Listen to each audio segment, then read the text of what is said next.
Salam gars yi normalement tey waruma woon tourner vidéo mais léegi-léegi laa jot benn histoire bu doy waar ma ne non il faut ma partager ko ak yéen kon que bàyyi naa lépp pour yéen benn affaire rek laa leen ñaan ngeen partager vidéo bi seen 5 xarit en plus ngeen aimé ngeen abonné bu fekkee ne defoo leen ko ñetti affaire la de mais def leen ko rek. dina gars yi pour histoire tey bi sans caaxaan bokk na si histoire yu gën a tiilu yu ma wax si chaîne bi après di ngeen gis lu tax ma wax loolu comme ni ngeen ko war a xamee histoire tey ji benn abonné mën ko raconter waaye moom nee na dafa bëgg rester totalement anonyme bëggul turam feeñ te en plus quelques détails histoire bi dinaa xaw a modifier mais bu leen inquiété wu presque loolu du changer dara ci histoire bi waaye moom nee na histoire bi moo ngi xewee il y a plus de 10 ans mais ba tey nii affaire bi mu ngi si boppam ndaxte affaire bi da ko traumatiser. bu fekkee ni seetaan ngeen vidéo bu mu jeex après di ngeen comprendre lu tax mu wax loolu mais balaa ñoo commencé comme ni ma leen ko waxee am na ay détails yu mu modifié tur yéen dégg yëpp dama ko changé. ok gars yi histoire abonné bii nii bu ñu woowee Omar ci biir vidéo bi nee na mu ngi xew il y a plus de 10 ans de cela plus précisément si benn dëkk bu nekk ci biir Kolda. nee na jamono jooju noonu nekkoon na benn nit bu normal dafa doon jàng daara ñëwaat nee na loolu rek la doon def mais histoire bi bu mu ko dalee depuis jour boobu noonu dafa changé ba faw. ok nee na histoire bu ñu raconté nii nag du moom la concerné mais magam bu jigéen nee na jamono jooju noonu magam bu jigéen moo gënoon taaru si dëkk bi ñëpp moom la ñu waxtaanee. nee na magam bu jigéen bi dafa rafet tellement que mu ngi fàttaliku jamono jooju noonu seen mère dëkk ñëw na pour ñaan si ko waaye papam dafa bañ. il faut nga xam ni papam nekk na nit koo leen xamante ni dafa gëm yàlla lool nee na tant que gisu ku ko doy du ko maye. noonu nag nee na à chaque fois ay nit di ñëw ay borom alal ay politiciens góoru dëkk bi moom waxi noppi ñëpp fa jaar ku ñëw papam daax la. Omar nag nee na papam nit ku ñu respecté woon la si dëkk bi bëgguloon dara ñëw yàq turam looloo tax mag ji fu mu génn moom Omar ñuy ànd wala papa ji gunge ko. nee na moom fàttalikuwul benn jour mag ji bu mu génn moom kese nee na depuis bu mu nekkee xale ba mu màgg. à chaque fois papa ji noonu la ko doon xoolee nee na dem na sax mag ji amul benn xarit bu jigéen si dëkk bi. léegi nag gars yi foog naa ne jarul ma leen di expliquer que ni amul xarit yu góor. Omar nee na looloo tax sax waa koñ bi dañoo jox mag ji tur xaru yar lañ ko doon woowee. te en plus nee na dafa seetlu ni sax que jigéen dëkk bi dañoo bañ mag mi soit à cause de taaram wala lu mu doon génn waaye nee na moom xamul lool. li nag gars yi dama leen expliquer loolu yëpp pour ngeen gën a comprendre papa ji ni mu mel ak contexte familial bi. loolu yëpp pour nga gën a comprendre affaire buy ñëw nii mais balaa ñoo ko ne il faut mu expliquer leen kan mooy mag ji ndaxte wax naa leen dafa taaru du génn mais xamoo leen exactement moom la kan. pour ma bañ a guddal lépp Omar nee na musul gis nit bu mel comme mag ji nee na de un mag ji muus na tellement que d'après papam nee na 6 ans la wàcce alxuraan xaw ma te yéen comprendre nee na juróom benn at la wàcce alxuraan. Omar nee na loolu moom mus ko jaaxal ndaxte xelu mag ji nduroowul ak benn nit par exemple démb lu mu def journée bi yëpp mën na la ko wax depuis 8 heures ba guddi si. lépp la mën a expliquer. nee na en plus mag yi lu mu gis benn yoon mënutu ko fàtte ba faw mu ngeen toog 10 jours plus tard sax mu wax la ko. te Omar nee na mag ji day làkk lu ëpp 4 langues day làkk tukulóor séeréer arabe xaw ma ak soose. en fait est-ce que jar na may continuer di wax mun sama làkk jaami rek exploit la séeréer yi bu leen ma saaga si commentaire en tout cas borom bopp la waaye waxuma leen lépp ndaxte Omar nee na magam bi awa nekk na nit koo leen xamante ni du wax lu bëri lu mu war a def lay def après mu dem yoonam. heure togg bu jotee day togg heure fóot bu jotee dina fóot heure bale bu jotee mu bale waaye neen à part loolu awa nekkul sax nit koo leen xamante ni day foo te nee na loolu da ko remarqué depuis bu ñu nekkee xale. bref en tout cas nit ku réservé la te sérieux waaye Omar nee na benn jour mu gis comportement awa changé complètement dafa doon laakatu di jooy nekkam commencé wàññeeku yenn saa Omar nee na da ko gis ay xaaj guddi moom kese mu toog si etu kër gi. nee na am na benn affaire bu mu gis mu changé si moom bien vrai que awa nekk ni nit ko la xamante ne du wax lu bëri mais am na lu changé. Omar nee na après loolu affaire bi di continuer ba benn moment rek yaay ji commencé di ko remarqué ci la ne awa lan moo la dal mais à chaque fois Omar nee na bu ko fekkee awa dafa doon tontu du dara yaay bul inquiété wu. nee na à chaque fois loolu doon tontu te yaay ji topp na ay fan même question bi la ko doon posé mais awa kon ko du wax kenn mënulu ko dara waa kër gi mënuñ si dara même buñ ko bëggee jàppale ci la même papa ji ñëw na si moom pour wax ak moom mais awa même tontu bi rek dara xewul bu leen inquiété wu. Omar nee na mu dem ba ci yaat awa di commencé di gën a sew yaram bi di gën a wàññeeku nee na des fois sax da ko doon gis muy mel ni kuy miir di daanu nee na ba benn jour ñuy añ rek awa jub daw dem wàccu papa ji ci la xoolee yaay ji. Omar nee na moment yooyu noonu comprendre luy ñëw xew waaye papa ji ci la jugee gedd yaay ji dem ci awa dugal ko si ndeng bi. nee na jour boobu noonu xamul lu ñu wax waaye bu mu demee ba heure yi ne leer na ko ni yaay da ko doon laaj awa est-ce que da nga ëmb. quelque temps après loolu rek Omar nee na fu mu dem si village bi même affaire lay dégg awa dafa ëmb awa dafa ëmb. Omar nee na moment yooyu noonu comprendre wu awa nan la mën a ëmbee amagul jëkkër parce que nee na moment yooyu noonu xale bu ndaw la woon waaye yenn yi moo ko doon comprendre xam na ni gars yi dañoo doon jëw mais à chaque fois gars yi buñ ko wax si kanamam lañ ko wax clairement sa mag ji dafa ëmb. nee na noonu la demee si yaayam mu raconté ko lépp yaay ji ci la ne bàyyi gars yi di wax loolu moom sa yoon bu si nekk bul tontu kenn balaa nga fay xeex. Omar nee na noonu la demee nee na quelques jours après rek Omar nee na jour boobu noonu fekkante ni dafa doon rat ndaal bi rek ci la dégg papam di yuux comme si dafa doon xeex. Omar ne noonu la génnee ci la gisee ni papam tey loxo awa di ko yuux kan mooy baay ji kan mooy baay ji. Omar nee na moom comprendre yaay ji mu ngi saraxu papa ji pour mu bàyyi ko balaa moo ko gaañ mais papa ji noonu la buuxee yaay ji pour daanu suuf. nee na c'était la première fois muy gisee ni papa ji nee na bëti ñu yuuxoon ko tellement que Omar nee na ñemewu ko saa jege noonu la xëcc awa suuf commencé di ko laaj kan mooy baay ji waaye awa moo ngi jooy rek mu naan papa xaw ma li ngay wax xaw ma li ngay wax. papa ji ci la ko dëggee mu commencé di ko yuux awa kan mooy baay ji waaye awa même chose rek la doon répété. papa ji ci la ko bàyyee ci la papa ji duggee ci néeg bi génnee jaasi noonu la waxee ñaar rek ñoo mën a am soit ma rey la wala nga wax ma ko ma bàyyi la wax ma kan mooy papa ji. Omar neen noonu la tourné xool awa mu ngi jooy jooy yu métti noonu la laajtee papa ji papa lan moo xew wax ma lu xew waaye papa ji benn phrase rek la doon répété kan mooy papa ji wala ma rey la. neen papa ji mu jëlee jaas bi commencé di ñëw si moom rek yaay ji noonu la jógee taxaw seen diggante mu ne soit di nga may rey wala nga rey ko tànn si benn wala nga rey ñu ñaar. yaay ji ci la ne papa ji da nga may rey nga doog egg si moom. papa ji noonu la sampee jaas bi suuf mu ne kon yow yaa ko jàppale yow yaa tas sama kër. Omar nee na yaay ji mayul sa papa ji di eggandi noonu la jëlee awa mu dugal ko ci biir néeg bi. papa ji journée bi yëpp dafa nekkoon di wax. Omar nee na jour boobu noonu da ko traumatisé tellement que ba léegi di mënu ko fàtte mën na raconter chaque détail rek musu gisee ni papam. dina gars yi Omar nee na 2 jours bu après loolu yëpp bu mu xewee awa ba léegi génnu ci biir néeg bi neen depuis jour boobu noonu la ko gëjoon gis te papam waxul ak kenn si kër gi à part moom rek lay waxal du wax ak yaay ji te awa gisu ko. nee na ñaari fan yooyu noonu yëpp papam du lekkee si kër gi du fa añee du fa defee dara. nee na jour boobu noonu ci ay guddi rek fekkante ni moom dafa demoon tëddi nee na à chaque fois dafa doon dégg ay xaaju guddi awa di jooy ñaari fan yu passé yëpp. Omar nee na guddi sos noonu dafa doon nelaw rek ci la koy yuuxu yeewee mu jug toog rek noonu la xàmmee baatu awa noonu la dawee génn dem ci néegam. nee na bu mu eggee noonu la fekkee papam ak yaayam taxaw. Omar nee na bu mu siggee rek noonu la gisee ni awa taxaw ci kaw lalam bougé wul sax. nee na moment yooyu noonu rek dafa xalaatoon ne est-ce que amul lu mu jéem a def boppam noonu la bëggee avancer rek awa bi mu siggee noonu la gisee ni bët yi ñuul kuuk. Omar nee na bu mu dajee bët awa yi dañoo ñuul kuuk amul dara lu si weex. Omar nee na noonu la arrière mu taxaw waaye awa ba tey bougé wu moo ngi leen di fixé rek. nee na ba si yàgg rek mu commencé di yuux yi metti. nee na yuux yi dañoo fort tellement comme si awa am na lu ñu ko jam. nee na moment yooyu noonu exactement rek yaay ji ci la dawsee tee ko. Omar nee na yaay ji bu mu jàppee awa rek awa noonu la fippoo buuk ak ñaari loxo yi. nee na yaay ji def na presque benn boo de 2 mètres maanaam mu jugee fii dem ba côté yéenee. Omar nee na moment yooyu noonu mu jaaxle loolu muy xool awa mu tourné xool yaay ji mënul saa bouger ndaxte yaram bi dafa bañ. nee na noonu la gisee papa ji commencé di avance mu téye jaasi si loxo. nee na remarqué wuloon sax paa bi yor na loolu. nee na paa bi bu mu avancé rek yëkkati loxam. nee na balaa moo teg rek fekk na yaay ji noonu la commencé yuux mu ne moment yooyu noonu exactement rek awa commencé di xaakataay di rëy yu fort. Omar nee na xàmmee na baatu awa mais loolu baatu mag la mënul nekk awa. Omar nee na moment yooyu noonu awa ci la commencé di wax ak baat boobu musul dégg mu ne leen boole ma reyu maa leen di rey te benn par benn laa koy defee. Omar nee na moment yooyu noonu moo ngi tellement sur le choc comprendre ça lu mu dégg ak lu mu gis est-ce que lii dëgg la est-ce que nekkul diggante loolu la doon wax si boppam. nee na moment yooyu noonu exactement rek awa ci la daanoo comme si affaire bi daa jógee wax rek bàyyi awa. neen bu mu këppoo rek awa noonu la tëddee ci lal bi. Omar nee na awa bu mu daanu ci lal bi noonu la tourné mu xool kanam papa ji. nee na tiitaange moo ko jàpp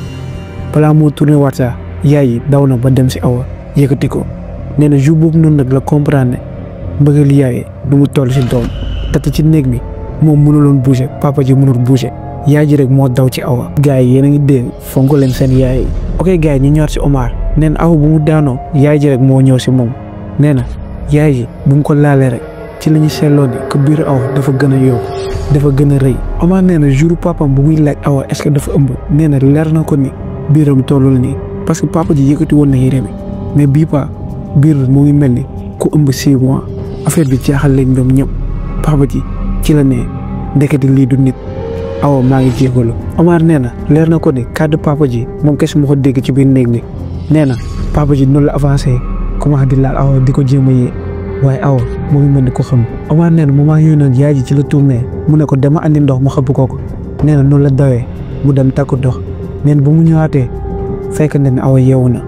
mu ngi toog. Omar nee na bu nga xoolee awa mu ngi xëxët comme si dafa jóge xeex mu ngi sonn tellement que dafa sëgg rek. Omar nee na noonu la joxe pot ndox bi yaay ji ba si yàgg rek noonu la déggee papa ji nee na lii suba il faut ñu yóbbu ko si sëriñ ndaxte lii nii am na leneen lu si rax. yaay ji ci la ko tontee neen dinaa woo sama nijaay bi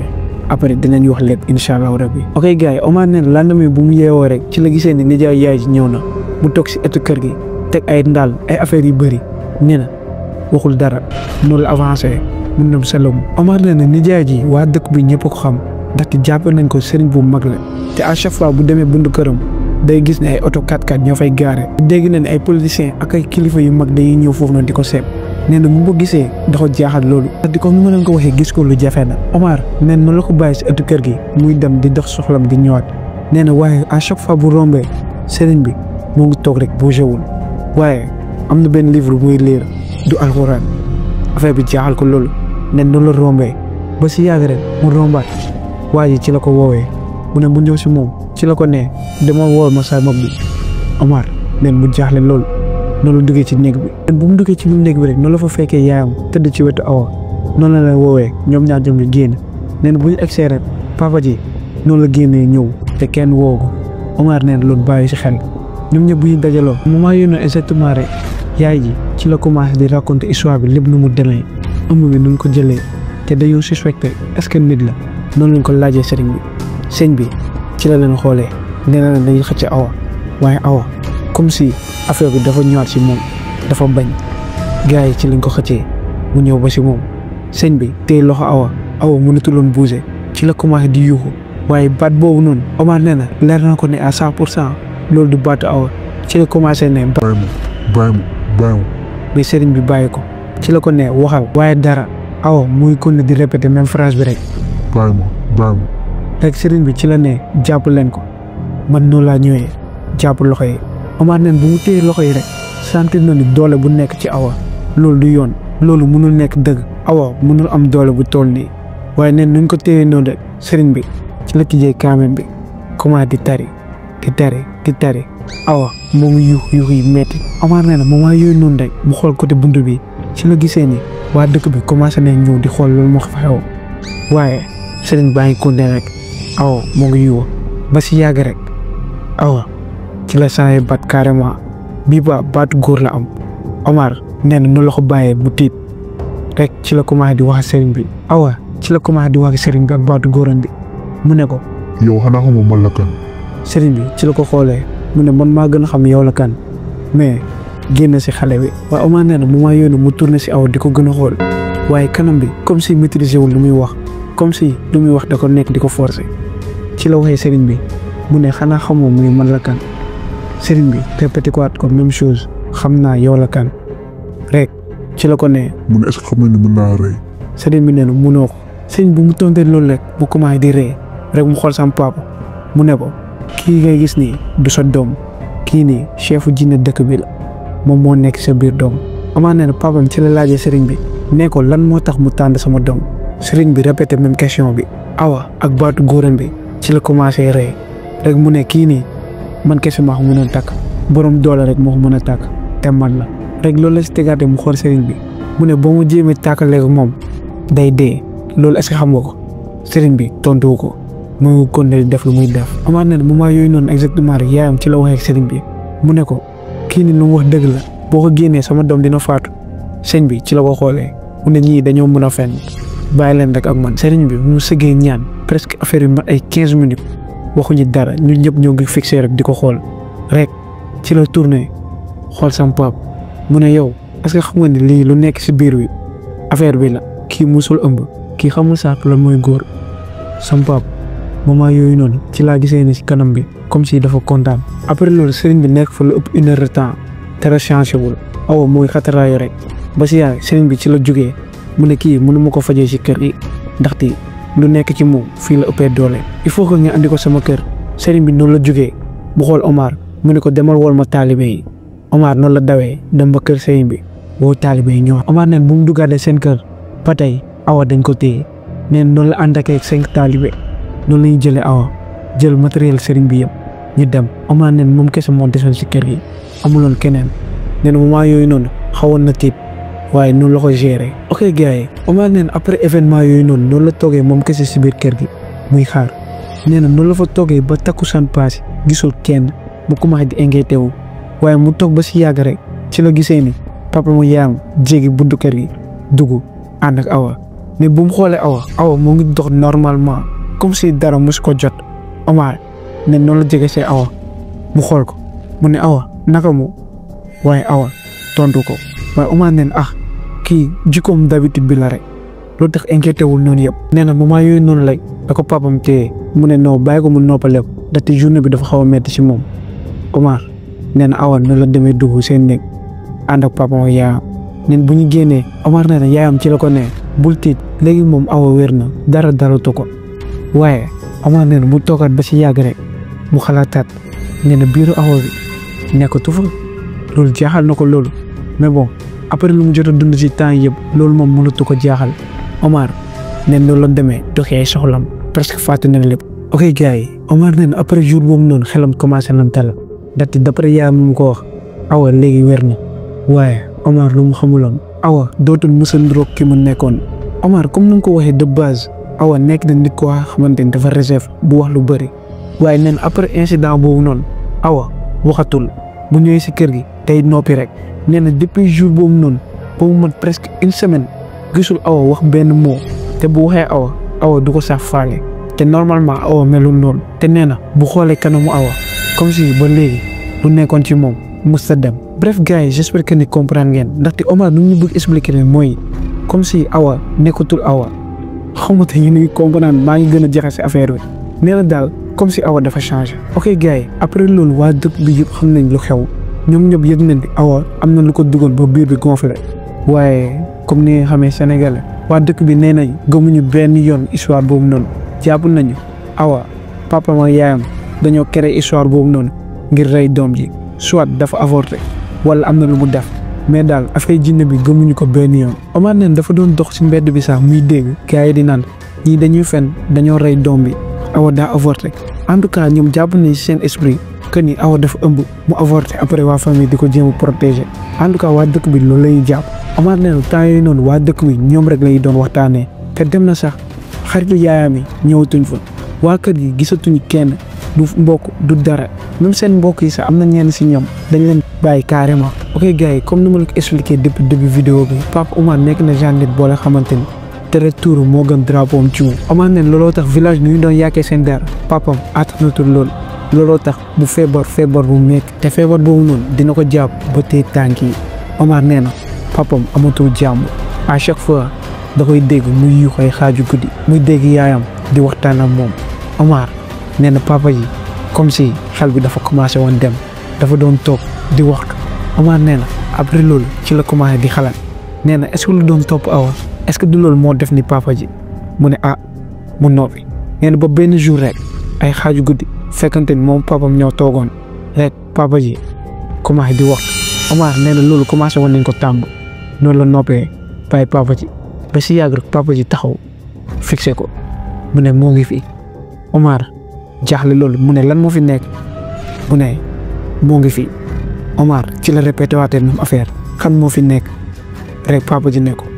ci ne bi moo ngi fi. Omar ne première fois bu mu déggee loolu bëggul woon nangu dafa ne paa bi dafa peete xel bi rek loolu mënul nekk ndaxte affaire bi nekkatu fi. nee na après loolu quelques jours après rek papa ji état bi di gën a aggravé wu. yaay ji yóbbu na ko fu nekk waaye dara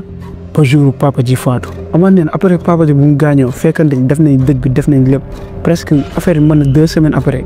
yaay ji ci la leen woowee mu moog awa ñu commencé di waxtaan ci la leen ne mu ne jour sa papa bu mu gaañoo mu ko fekkee doy na waar. Omar neen bu mu déggee loolu bu jaaxle loolu yaay ji la la bëgg wax ci la ko laajee yaay ji ci la ko ne sa papa bu mu gaañoo dama fekk ni bu xulli bët yi comme si am na benn affaire bu mu doon xool comme si dafa ragaloon. Omar neen bu mu déggee yaayam wax loolu tiitaange ci la ko jàppee nee na rek am na benn affaire bu mu dégg ci côté yi mu tourné xool Awa mu naan baax na si moom baax na si moom baax na si moom. Omar nee na mu jaaxle lool. Omar neen bu mu gisee Awa wax loolu la ci la ko ragale laaj looy wax nii waaye yaay ji fekkante ni dégg na ko ci la commencé di jooy. yaay ji ni mu doon jooyee noonu rek ci la waxee ndekete affaire bi mosul dem. Awa bu mu déggee noonu la jugee taxaw kii li dem yoonam. Omar nee na bu mu gisee loolu yëpp ci la commencé di fàttaliku neen depuis papam bu mu gaañoo ba heure yi Awa musul jooy tuurul benn rongoñ te moom mi muy góor sax jooy na mais Awa comme si affaire bi affecté wu ko waaye Omar bu mu xamul Awa changé na bu faw. Omar nee na mu maa yónneen exactement nga xamee ni ku nekk si kër gi ndekete du Awa. Omar naan après loolu kaawu Awa dara réglé wu si ndaxte moo ngi continuer def affaire bizarre mi kër gi du si def dara temps dafa doon liggéey di togg di def lépp waaye léegi yaay ji mooy def lépp Awa ci néeg bi rek lay nekk. Omar nee na benn jour affaire bi xaw ko jaaxal ci la jegee si buntu néeg bi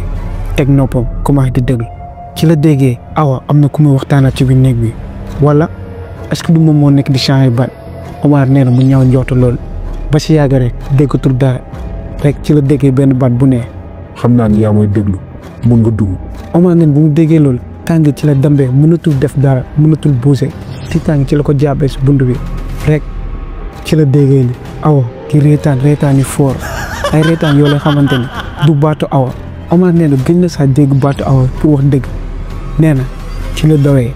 bàyyi fa Awa. li na gars yi Omar moo ñu expliqué que ni léegi mu mat lu ëpp fukki at Awa benn jour dafa génn dëkk bi rek daw depuis jour boobu noonu ba tey nii xamuñu fan la nekk yaayam à chaque fois moo koy wër Pa Omar nee na heure yi yaay ji màgget na mënatu ko wër. Pa Omar nee na temps yii noonu seen kër dafa amul benn téléphone fixe à chaque fois bu ñu jëlee affaire bi kenn du wax comme si nit ki daa nekk di leen déglu. Omar nag nee na yaay ji dafa jàppoon ne Awa moo nekk di woote waaye amul dara lu leen fa leer loolu tax yaay ji dafa interdit ñu dindi fixe bi mais malheureusement fil bi dañ na waaye yaay ji ba tey ji moo ngi denc téléphone bi. yéen a gars yi d'après Omar moom nag nee na moom découragé na heure yi espératul gis Awa ndaxte seet nañ ko ëpp fukki at gisatuñ ko heure yi pour ñu gis ko rek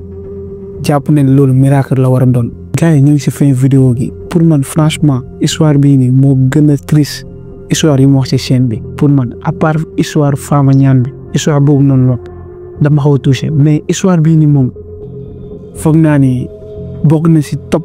3 meilleures histoires ci chaîne bi. dina gars yi wax leen seen xalaat ci commentaire yi ndaxte à chaque fois su ma amee genre histoire yi commentaire yi lay leer au minimum dinaa fa gis ay nit yoo la xamante ni dinañ fa bind lu jaadu benn nit mën na tële rek bu bind mu ne ah peut-être Fatou kër mbokkam la nekk loolu su ma ko gisee rek sama xel day gën a dal franchement nag. dina gars yi ñu ngi si fin vidéo bi comme ni nga ko gisee sacrifié woon naa pour yéen pour génne leen beneen vidéo si semaine bi benn affaire rek laa leen ñaan partager leen ngeen aimé ngeen commenté ngeen abonné bu fekkee ne dafa goo leen ko ne jàmm yàgg si yéen.